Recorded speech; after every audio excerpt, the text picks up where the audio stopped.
Selamat datang di sesi pendalaman kita ya, khusus untuk Anda nih. Hari ini kita mau coba gali lebih dalam satu konsep penting dari buku Empowered Ordinary People. Ya, betul. Kita mau lihat soal gimana sih perusahaan teknologi yang top itu membangun tim mereka.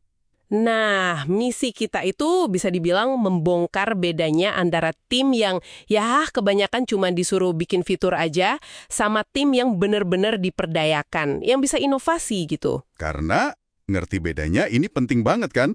Buat Anda juga, dimanapun lingkungannya, ini bisa jadi kunci buat mendorong hasil yang lebih nyata. Oke, kita mulai dari yang mungkin sering kita temui ya. Banyak perusahaan itu masih ngelihat tim teknologi cuma sebagai, cost center aja. Iya, kayak unit pendukung gitu ya. Tugasnya ya melayani bisnis. Disebut model tim fitur. Familiar banget kan ya? Sangat umum. Dan masalahnya tuh di situ. Kelihatannya sih tim fitur ini mirip tim produk ideal ya kan? Ada PM, desainer, engineer, lengkap. Ya, strukturnya kayaknya udah oke. Tapi bedanya fundamental banget. Mereka itu nggak benar-benar dikasih wewenang atau diminta tanggung jawab penuh atas hasil bisnisnya. Oh, jadi cuman disuruh kerjain aja ya? Iya, dikasih roadmap, isinya fitur A, B, C. Jadi suksesnya diukur dari apa? Ya dari selesai ngerjain tugasnya itu. Fokusnya di output, bukan outcome atau dampak. Pantesan ya kalau inovasi jadi susah. Kayak pabrik fitur aja jadinya. Nah, itu dia. Susah banget buat inovasi atau bikin hasil yang benar-benar berarti dengan cara kerja kayak gitu. Ini benar-benar beda di lapangannya. Bukan cuma ganti nama doang kan? Ya bukan, Bong. Intinya itu ada di apa yang dikasih ke tim. Tim yang diberdayakan itu mereka nggak dikasih daftar fitur buat dibangun. Terus dikasih apa? Dikasih masalah. Masalah bisnis atau mungkin peluang pasar yang perlu dikejar. Wah, beda ya. Jadi bukan bikin ini, tapi pecahkan masalah ini. Tepat. Mereka dikasih otonomi buat cari solusi terbaiknya gimana. Dan yang paling penting, mereka tanggung jawab penuh atas hasilnya. Hasilnya itu maksudnya gimana? Yaitu, pastiin solusinya bernilai buat pelanggan, terus layak secara bisnis, gampang dipakai pengguna, dan tentu aja bisa dibangun secara teknis. 4 risiko utama itu jadi tanggung jawab mereka bareng-bareng. Oke, jadi fokusnya geser banget ya. Dari membangun sesuatu, jadi memecahkan masalah yang tepat dengan cara yang tepat. Tapi ngasih masalah gitu bukannya bisa jadi ambigu ya? Gimana tim tahu arahnya benar tanpa roadmap fitur yang jelas? Nah, pertanyaan bagus. Disinilah peran pemimpin sama kolaborasi itu jadi vital banget. Gimana tuh perannya? Tim yang diberdayakan ini butuh banget konteks strategis yang kuat dari pemimpin. Visi produknya jelas, strateginya kemana, prinsip-prinsipnya apa. Ini bukan perintah ya, tapi kayak peta sama kompas gitu. Oke, jadi panduan arah besarnya ya. Betul. Terus ada kolaborasi yang erat banget antara trio kunci. Manajer produk, desainer produk, sama tech lead. Mereka bertiga ini ngapain aja? Manajer produk fokus ke nilai sama kelayakan bisnis. Desainer ke kegunaan produknya. Tech lead mastikin ini bisa dibangun apa enggak secara teknis. Mereka bareng-bareng punya masalah itu. Dan tanggung jawab cari solusi terbaik dalam konteks yang udah dikasih tadi. Wah, ini benar-benar ngubah dinamika tim ya. Berarti bikin tim berdaya itu bukan cuma soal ganti struktur, tapi juga soal gaya kepemimpinan yang beda banget. Tadi Anda sempat nyinggung soal coaching. Sepenting apa sih peran ini? Krusial, penting banget.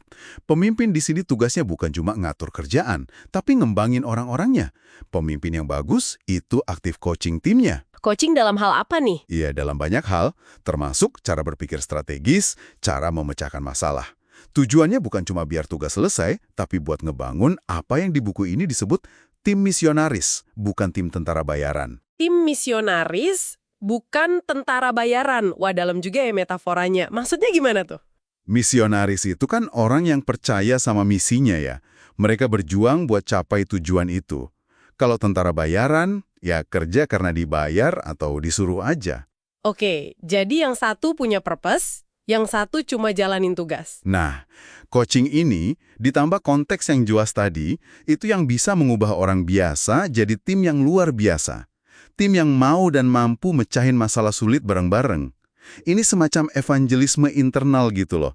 Nanamkan keyakinan pada visi dan memberdayakan tim buat ngejar itu. Menarik banget. Jadi apa artinya semua ini buat Anda yang lagi dengerin?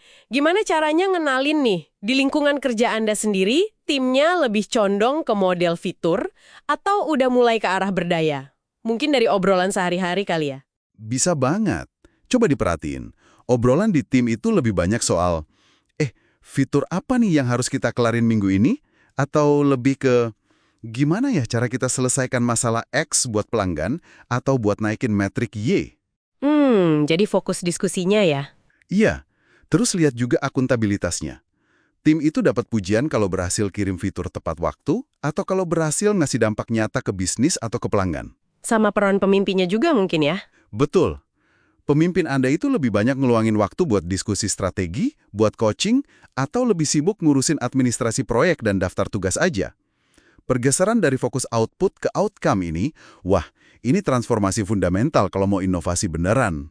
Oke, jadi kalau kita simpulkan ya, inti utamanya itu pergeseran.